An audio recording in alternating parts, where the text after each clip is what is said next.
What's happening, guys? Reviews Ty J, and welcome back to a brand new video. Today it is time for the long anticipated video of career mode, folks. Force India career mode, second race in Belgium. I suppose it brings a bit of realism to it, having the summer break off, but I do sincerely apologise for the break. I haven't really got any excuse. I've just really not been enjoying F1. We're getting the next gen consoles as well. Bit of a pain having to go back onto the current gen Xbox 360 just to play this game. But we are in practice, and as you know, we finished really poorly back in Hungary after having a weird old race. But anyway, if you want to see that, make sure to check the playlist out on the channel. And I just want to say thank you before this video goes out. 450 subscribers. Thank you guys so much for that. But onto the video anyway now. We are in practice, just setting one lap, just because I pretty much know the track and I'm really confident in my ability around this track. And we're going to set one lap, as I said, and our one lap is at 1:54.257, and we are going to retire from the session straight away. And I think that's quite a pretty competitive time as it is, and slots us in just behind Kevin Magnussen for this session, and finishes up in 10th place. That's really good, but we are behind our teammate, but I don't really care. But into Q1 anyway, and we're coming round on the prime tyres, as you can see. Hopefully we try to get through into Q2 on the primes, and I think we can. But we do set, what do we set this time? We do set a 1:54.9, 7 tenths slower than our practice time. It's not that great, but obviously on the primes going to be a lot slower. But yeah, as you can see, going off there, and because I think we finished the session. But we do come out later in the session to find that they were actually 5 tenths behind Roman Grosjean, who's in 16th place, which is what we really need to get out the drop zone and get past the 2 Lotuses at least. But we do go on to the option tyres, but as you can see, easily at the first sector. We're 7 tenths up on Grosjean's time and 1.5 tenths up on our time. And then we are quite a way up as well in Q2. We're 1.5 seconds better than our time before and 8 tenths up on Grosjean. So hopefully, confidently, we should be able to get out of Q1 pretty confidently. As I've said pretty much 5 times already, pretty much. But anyway, coming through the last corner and opening the DRS. And that should be a very decent lap, 1:53 something. There we go, 1:53.177, easily out of Q1 in fact. That probably beats Grosjean time by over a second. As you can see, we're in Q2 now, and I'm going to hand you over to a very, very trusty source of Hull City Fan 789 for the commentary of this lap. So guys, I'll see you in a minute. Bye-bye. So here we are then on this final run in Q2, and so we've got Kevin Magnussen right in front of us. We start this lap here, so we've got to try and get past him as quickly as we can without losing really any time. And we do that at the first corner with a little bit of contact, so that might have lost us a little bit of time there, but all in all it shouldn't have lost us too much. Magnussen's time is over. We're actually trying to beat here, and Magnussen, I think he's backed off his lap, so he shouldn't be a threat from behind as we come through the famous Eau Rouge corner here, up through Radion. 15th place is the target, and that's Kimi Räikkönen at the moment in Ferrari, so I guess it would be pretty good if we could get ahead of the Ferrari in the Force India. So we come through down the Kemmel straight up to the first sector split, 3 tenths down on Magnussen. Perhaps if we didn't have that little altercation with him at the first corner, we could be ahead of him, taking Lecon pretty well there, running a little bit too deep in the first part, but that wasn't too bad, shouldn't really cost us any time. Coming down through this little right-hander here, very easy to lock up, very difficult corner that, but we're taking it pretty well there. Now coming downhill once again for this left-hander, corner with no name I think it is, but we've done that pretty well. So we come down now towards Pougon corner, 7th gear down to 6th, and again not too bad, a little bit wide, but we managed not to run off the track, so it wasn't too bad in the end. Shouldn't cost us any time again. Now coming through up towards the end of the middle sector here, we have no idea at the moment if we're going to be close to Magnussen or perhaps the Ferrari and the Sauber, Räikkönen and Gutierrez. We come out onto the final sector split. We're a bit down Magnussen there, but hopefully if we can get this last sector right, we should be able to move up and hopefully beat the target for qualifying. Perhaps gain a bit of time on the guys in front, and perhaps start in the top half of the grid maybe. That would be a pretty decent result for Force India if you come through the fantastic Blanchimont corner in 8th gear there. Now coming up to the DRS detection point and breaking down for the bus stop chicane here. Taken pretty well there, entry and exit pretty well. Got a very good exit off the corner there, opening the DRS, and as we come across the line, do a 1:54.2, and that puts us in 14th place here in Spa.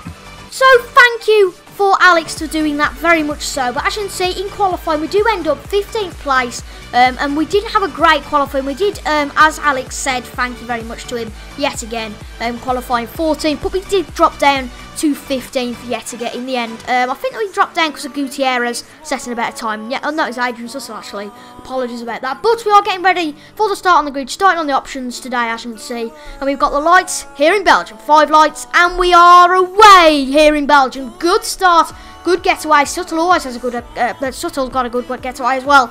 We have a very good getaway alongside Jarek Vern coming up to last source where we saw a massive accident 2 years ago, if you want to call it like that. But obviously it's 2.5 now. But anyway, out of the first corner, we do overtake Bottas. Massive track extended quite a bit, and we're just going to try and use our pure speed coming down to the famous Eau Rouge corner to go through there in 8th, pretty much full speed, and that means we have a massive slipstream on the German Sebastian Vettel. So coming down the big long straight before coming up to Lecom, and as you can see we got the slipstream on Sebastian Vettel, and that means we get past Sebastian Vettel, coming up to Lecom, then we have to dodge Alonso, we get past Hulkenberg, and that means we can get past, oh my god, Ricardo and Rosberg, and we're up to P2. We've got to hand that position back, but luckily we haven't now, and Rosberg's now up the inside of us. We're staying on the outside. Can we keep Rosberg? But no, we lock up a little bit, and can Rosberg keep it? And Rosberg doesn't keep it. No, he does actually. He's got past us. Can we go on the inside? We do go on the inside a bit. Crazy. Oh my god, we do lock up there. And what half a lap. That was just madness at the start.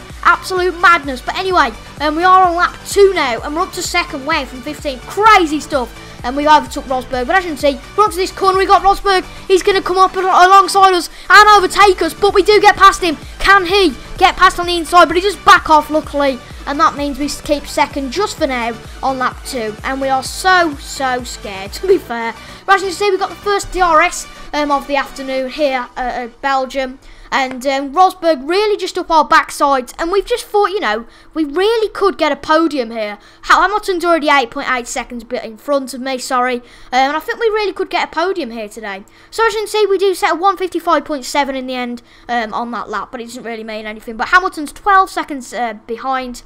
But as you can see, on the end of lap 4, we do come up to the bus stop chicane into the right-hander. We do not do very well into there, lock up a bit. And we've been hit by Rosberg or Hulkenberg. And Hulkenberg, no.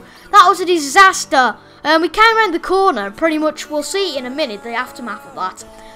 But basically, what happened here, we just came around the corner. Hulkenberg went into us, we couldn't do anything. We had to spin our teammate around, and he was right on the wrong way. But we dropped down to 4th. Vettel's got the DRS, but we do go up the inside and luckily take that position back from Sebastian. And Rosberg's really, I'm gutted really, because Rosberg's overtook us. But we do come up to the end of lap 5. Look, we didn't get a penalty for that, but you know, I'll take it because I don't really think that was our fault. You know, somebody tagged us in the back, and I'll tell you, I don't know who that is. But let me know if you know who it is in the comments. And this will be a bit laggy, because it always is, and it is going to be quite laggy now. So my commentary is going to be a bit behind. Sorry about that, folks. But as you can see, coming out of the pits, and we are out of the pits in 9th place. Basically, what happened there, we got the velocity on 200%, so that means that the gameplay went a bit laggy. So our commentary is going to be a little bit behind. So apologies for that. Just warning you in advance. It's coming to the end of lap 6 then now, on the end of sector 2. And we do come into the end on the right hand, and we do go wide, we hit button, and we hit Vettel. Oh my god, it's just a disaster, and we got a penalty. Oh my god, seriously, come on. We just had awful luck so far, and that means in effect we're going to have to make 2 pit stops. And we could have finished on the podium, but this is just going to pop for us right now. And I'm so gutted, and the team are just so frustrated because that's so many points down the drain. We're just so frustrated. We just break off our front wing. So that's really going to hinder us at the end of the race. But another race gone wrong. We just could have done so. We could have done something there, really.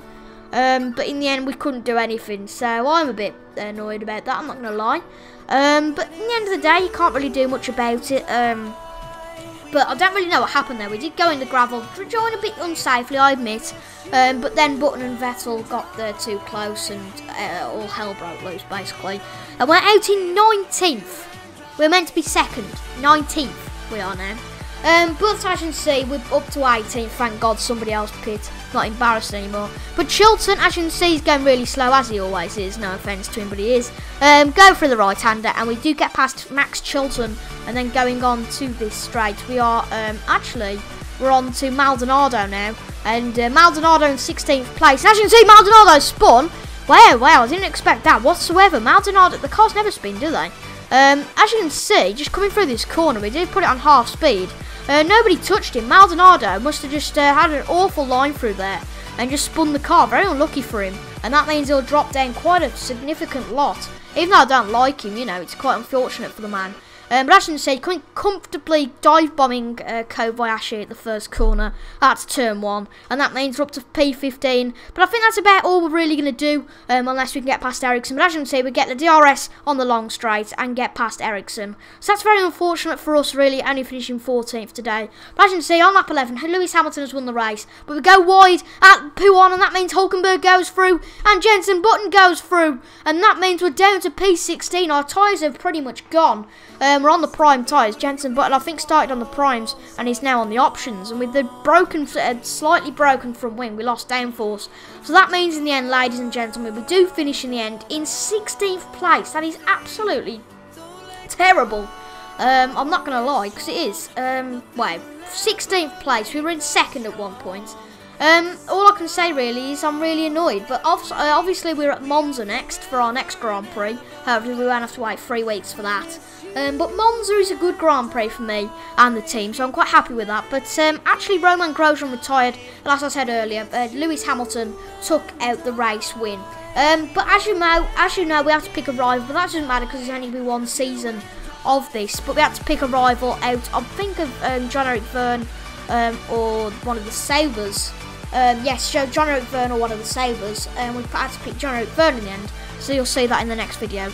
But if you have enjoyed this video, make sure to leave a like, comment and subscribe, and I'll see you all in the next video. Goodbye.